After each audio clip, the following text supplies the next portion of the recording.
We didn't open till Sunday. Okay. So we're going to talk about Parsha Vayet Chanan. And this is a Torah portion that should kind of make us think a little bit about when we approach Elohim. And say it's a good Torah portion to consider, being that Elul is right around the corner, and then we go into Yom Kippur and all that. But let's talk to our Elohim, and then we'll take a look at our Torah portion. Master Yahuwah, we thank you for this time together. We ask tonight that you will open our ears, open our hearts, open our eyes, so that we can hear, understand, and perceive what your word tells us. And we ask this in the name of Yahusha. Amen. So, Parsha Vayet Chanan, there's 54 parashot that we read throughout the year. And you say, well, how's there 54 parashot if there's only 52 weeks? Well, there's a couple of weeks in there that we actually do two portions at the same time. In fact, we did one recently. We did Masai recently. So of the 54 parashot in the Torah, I believe that this is one that we should pay close attention to. Prayer is how we as flesh and blood human beings reach out into the spiritual realm of our Father, Yahuwah. Do we reach out in selfish vanity to advance our personal agenda, or do we humbly approach the throne of Yahuwah with gratitude and praise before making our supplication? Do we approach the throne in a sinful state, in arrogant refusal to make teshuvah? It is our prayer, or is our prayer, an abomination in this case? So in this Torah portion, we're going to discuss our state of being and how it affects our prayer, and hopefully we'll be able to look at these questions before we go into prayer and ask, the question we always ask, where am I? What is my state, and what do I need to change before I go talk to the boss? So we begin with Devarim chapter 3, verse 23. And it says, and I besought Yahuwah at that time, saying, and then it goes into verse 24, O Master Yahuwah, you have begun to show your servant your greatness and your strong hand. For what el is there in the heaven or on the earth that can do according to your works and according to your mighty acts? Then in 25 he says, let me go over, I pray you, and see the good land that is beyond the Jordan, that goodly hill country and the Lebanon. And it's interesting that in verse 23, we don't find the Aleph and the Tav anywhere. And in verses 24 and 25, we do. But in his supplication, in his approaching Yahuwah Elohim, he didn't approach him through the word. But he reminded him of everything according to the word, which doesn't always work out that way, and we'll find out in just a second. So before we consider the verse, let's consider some history. We read in Bamidbar 20, chapter 20, about the children of Israel complaining of thirst in the wilderness. Yahuwah tells Moses, speak to a rock, so that as an illustration of Yahuwah's love and devotion to them, the rock would bring forth water. Instead, Moses kind of gets fed up with listening to them say, you want water? I'll give you water. This is what I will do for you. And instead of speaking to the rock as Yahuwah commanded, he hits the rock, not once, but twice. Because of his not following Yahuwah's instruction concerning the matter, Moses is told by Elohim that he will not enter into the promised land. Now, in the verses that we just talked about, 23 through 25, Moses is praying to Yahuwah and asking him to change his mind. I'll get there in a minute. So let's consider the word Vayet Chanan. The word comes from the root Chanan, that means to show favor to pity, to have mercy, and to be shown consideration. The word El means towards or with. So these two words together illustrate Moses directing his request for favor, pity, mercy, and consideration toward Yahuwah. And we understand this, but there is something in the phrase Ba'et Chavi at that time that we might want to consider. The word used for what is Chavi, or that is Chavi, that also, and more specifically, means he, she, it, and what we will consider here the self, the ego.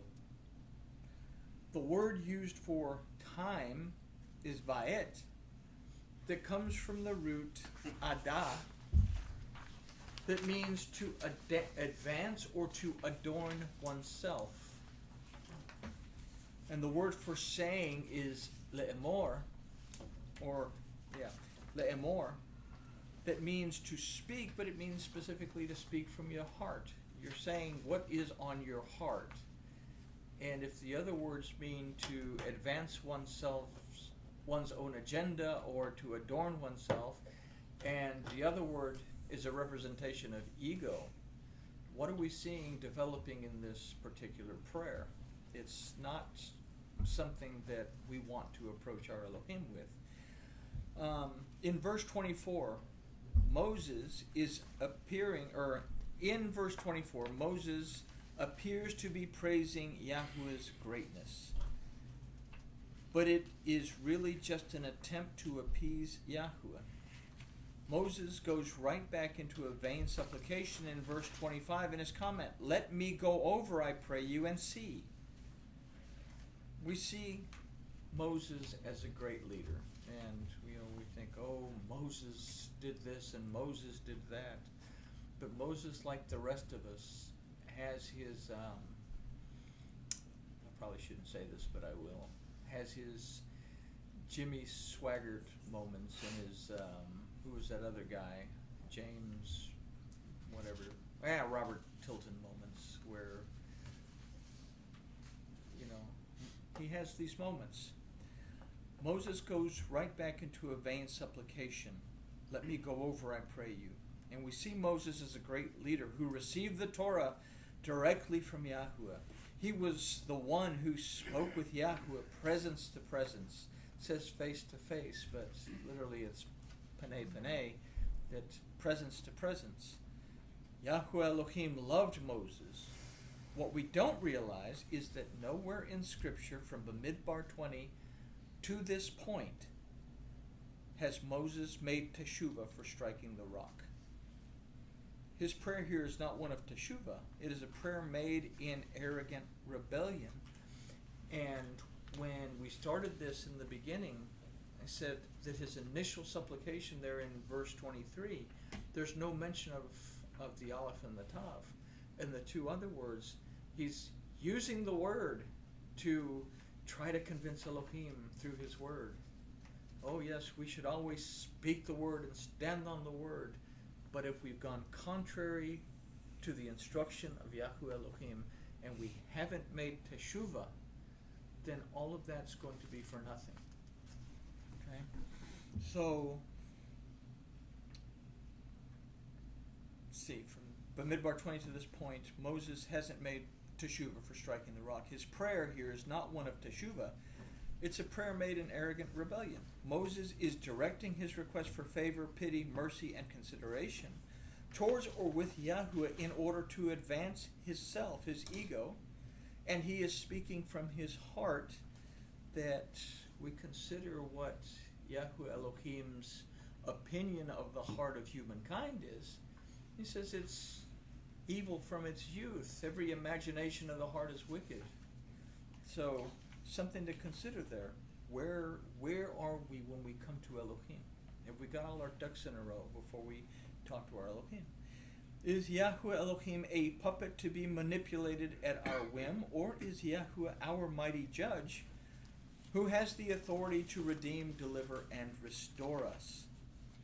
We have the Torah so that we can keep our hearts in line and in check. This in turn keeps our relationship with our Elohim in balance.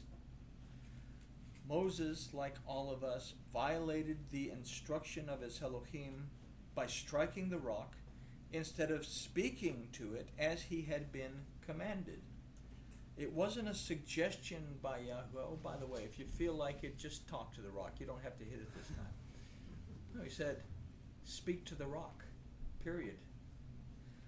So it wasn't a suggestion. In doing so, when he hit that rock, he transgressed.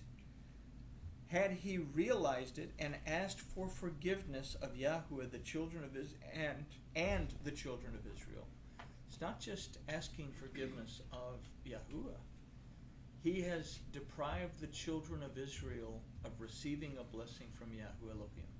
Yahuwah was going to bring water out of that rock, something that it would have blessed the children of Israel to see. Instead he said, I'll give you water. Smack, smack, and here comes the water. Say, oh, look at Moses, he's all that in a bag of potato chips. But the honor to Yahweh was left on the wayside. So, had he realized it and asked forgiveness of Yahweh and the children of Israel, then things would have been different. Instead, he allowed this transgression to fester into sin. It's the same thing with the Adam. The Adam could have asked for forgiveness and confessed, and another game plan would have come up. But we're going to see in a second, Moses did the exact same thing that Adam did. And this is in verse 26. But Yahuwah was angry with me for your sakes, and hearkens not unto me. He didn't listen to me because of you. The woman gave me the fruit, and I ate it. It wasn't my fault. And Yahuwah said to it, let it suffice you. That's enough. Don't speak no more unto me of this matter. I don't want to hear about it. You're not doing the one thing that you need to do in order to get into the promised land. You don't want to do it, don't talk to me about it. I don't want to hear it. Moses acknowledges that Yahweh was angry with him, but he still will not take responsibility for his part in the situation. He says, but Yahweh was angry with me for your sakes, as if to say, it's all your fault. If you hadn't complained, I wouldn't have been put in the situation to sin. Why would Yahuwah not listen to Moses? Was it really because Elohim was angry, or was it because Moses refused to accept responsibility for his actions in this particular case? Consider Yahuwah's words to Solomon in 2 Chronicles 7:14 through 15. If my people who call upon my name, let's get the wording right, not my people who are called by my name, if my people who call upon my name shall humble themselves and pray and seek my face and turn from their wicked ways, then I will hear from the Shamayim, and I will forgive their sin, and I will heal their land. Now my eyes shall be open and my ears attentive to the prayer that is made in this place. My eyes will be open, my ears will listen to you. If you'll humble yourself, acknowledge that you need to make teshuvah, acknowledge that you've made a few boo-boos along the way, then I'm going to listen to you, and I am going to heal you despite the fact that you've sinned. You've made teshuvah. We're going to forget it and move forward.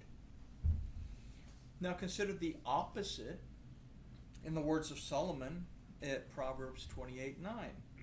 He that turns away his ear from hearing Torah, even his prayer is an abomination. Is it possible that this prayer of Moses was an abomination to Yahuwah? There's an appearance of humility.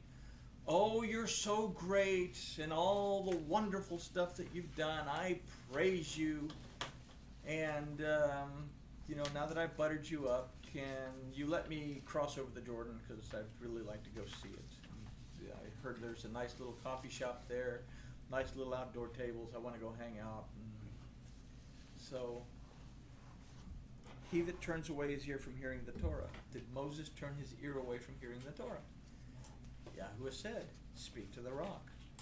He struck the rock. He didn't pay attention to the Torah, the instruction of Yahuwah, and then he didn't make teshuvah. So, is it possible that this prayer of Moses was an abomination to Yahuwah? There's an appearance of humility, but no teshuvah. Now, the word for turn away in this verse from Proverbs is mazir, that also means to turn aside or to deviate from the path. Torah means instruction or teaching. The word for his prayer in this verse is tefilato, that from its root tefillah means not only prayer but also intercession and supplication.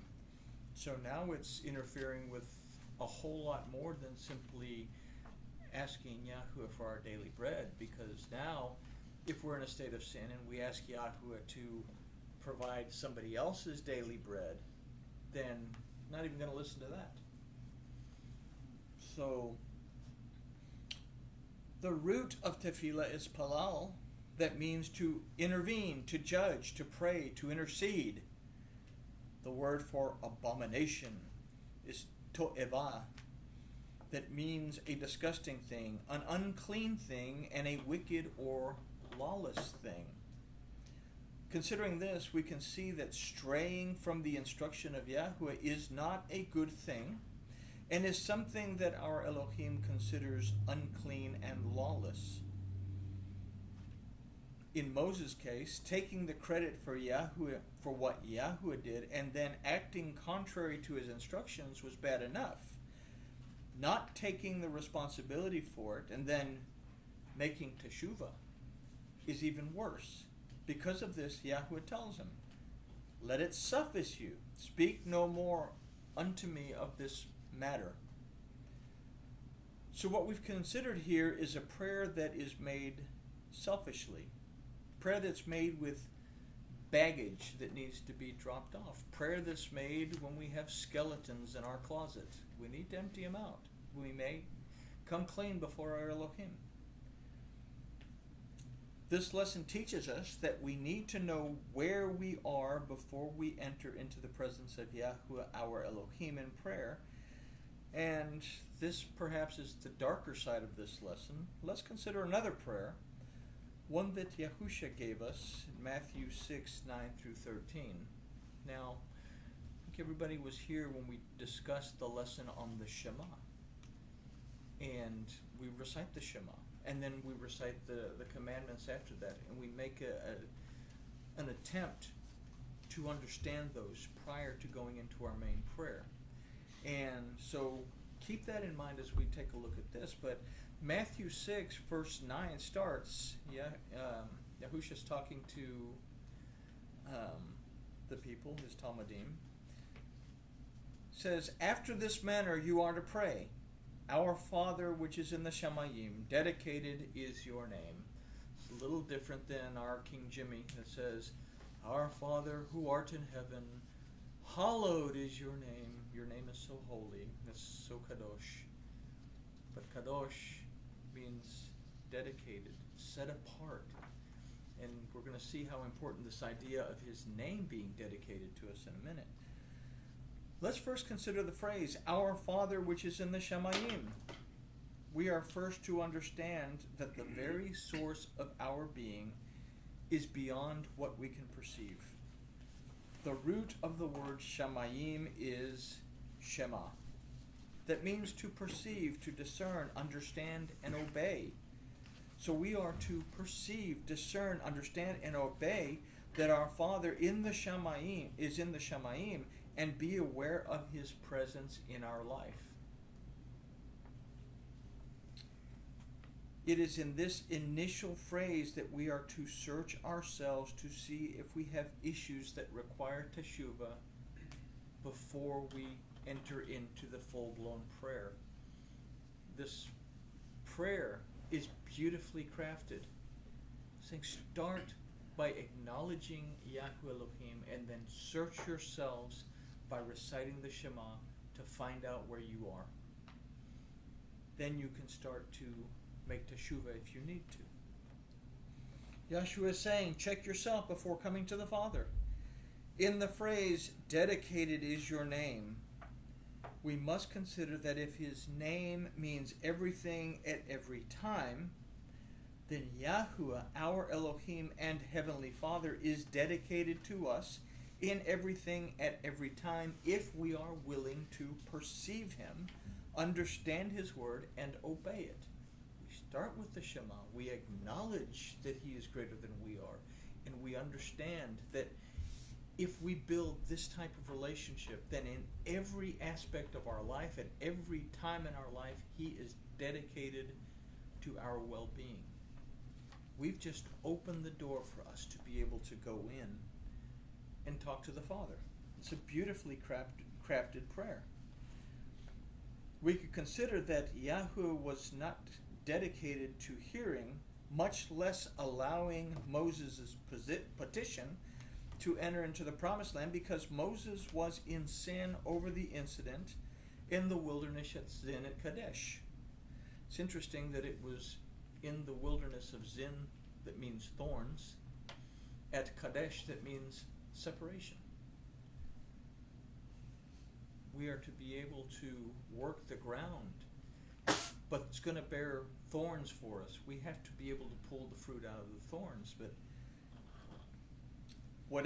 for whatever reason, he didn't perceive and discern that he hadn't made teshuvah. And we say, wow, Moses, the guy that got the Torah, that talked to Elohim face to face, presence to presence. I mean, we see him as this great guy. I want to be like Moses. So it tells us that if Moses can fall into this trap, so can we. So the importance of this first part of this prayer is critical. The Shema. Find out where you're at and then go into it. Now you can begin the second part. At verse 10, your kingdom come, your will be done, as it is in the Shamayim, also on the earth. King Jimmy and most of our English-based Bibles have this reversed. It says, on earth as it is in heaven.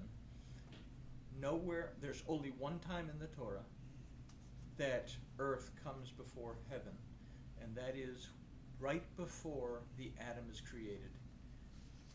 That he created the earth in the heavens to tell us that the Adam, humankind, you and I, were made as a vessel to contain the Shamayim.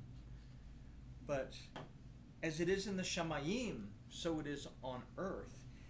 In the phrase, your kingdom come, we have to always be aware of the fact that the kingdom of Yahuwah will come, and that we are in an environment to learn and adapt to the laws, statutes, and ordinances that will and do exist in that kingdom.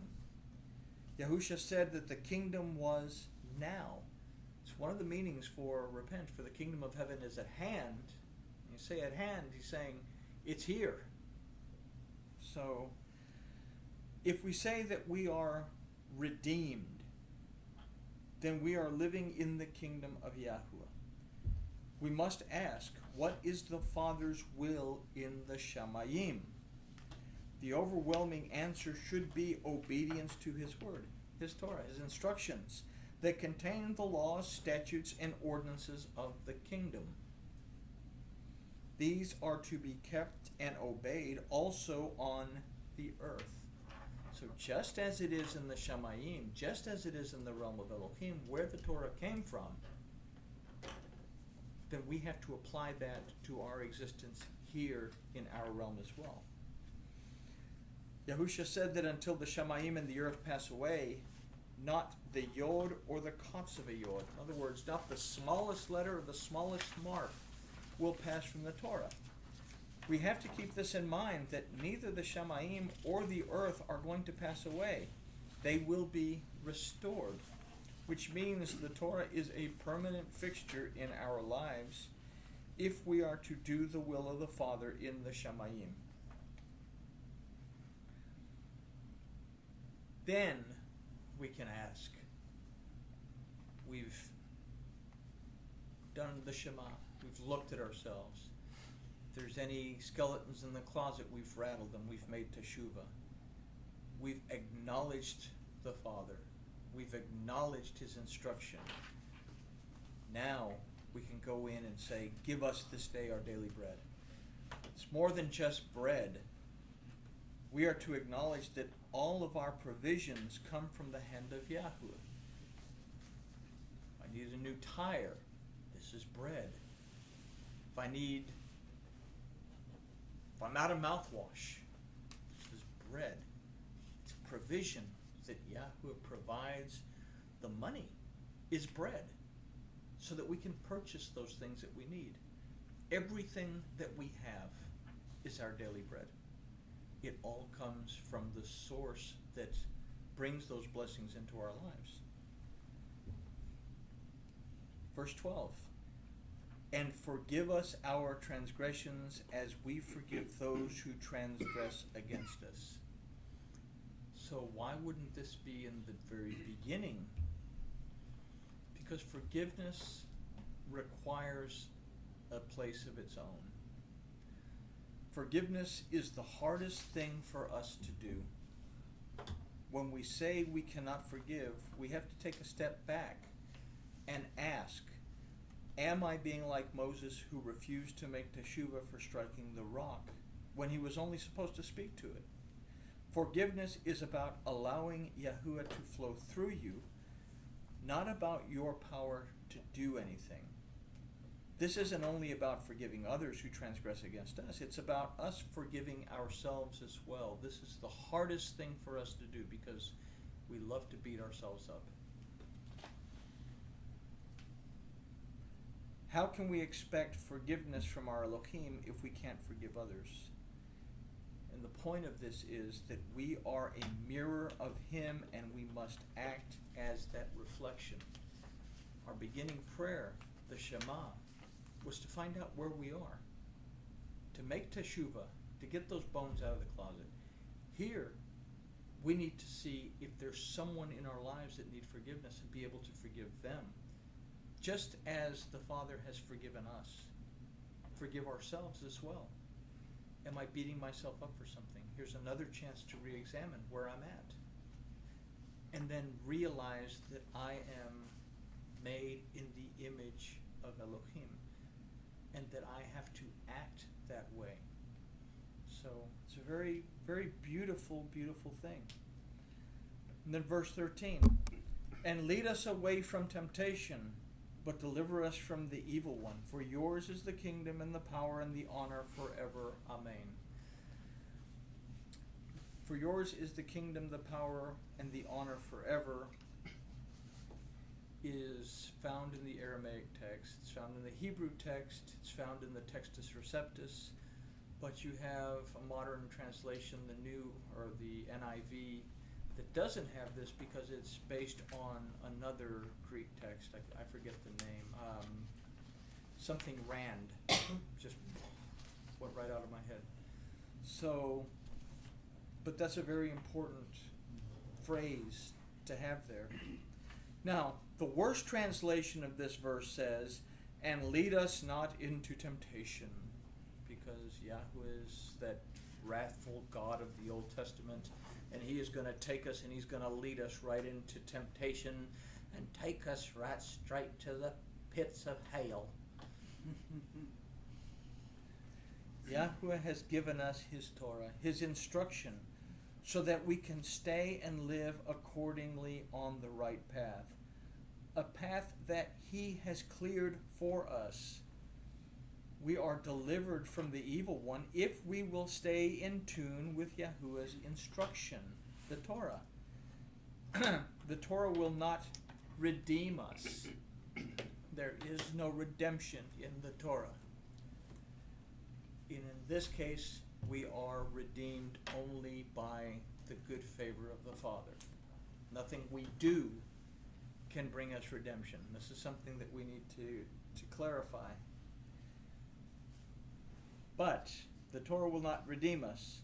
as only the favor and the mercy of Yahuwah shown to us by and through Yahusha at the Tav can do that. But we must understand that it will deliver us, restore us to balance in our lives. The Torah